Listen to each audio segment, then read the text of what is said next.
घराबाहेर पडलेले माजी नगरसेवक लोकेश यादव यांच्यावर गुरुवारी सकाळी 2 युवकांनी गोळीबार केला।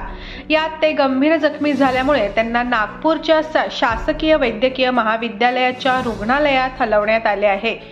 गोळीबार करणाऱ्या आरोपींच्या शोधात पोलिसांनी पथके गाठीत करून शोध सुरू केला आहे। हेमू कॉलनी चौकात यादव यांचे घर आहे। सकाळी 11 वाजेच्या सुमारास काही कामानिमित्त ते घराबाहेर पडले। त्यांच्यावर पाळत ठेवून असलेल्या दोघांनी बंदुकीतून गोळीबार केला। एक गोळी कमरेच्या वर लागली। तसेच गोळीबाराचा आवाज ऐकून परिसरातील नागरिक धावून आले। तोवर आरोपी पसार झाले होते। सुरुवातीला गोंदियाच्या शासकीय रुग्णालयात व नंतर नागपूरला त्यांना हलवण्यात आले।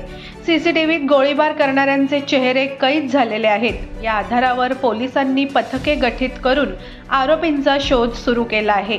काही दिवसांपूर्वीच छेदीलाल इमलाह यांच्या हत्या प्रकरणात न्यायालयाने पंकज यादव सह काही जणांना निर्दोष मुक्त केले। याच प्रकरणाला घेऊन प्राणघातक हल्ला झाला असावा अशी चर्चा शहरात होत आहे।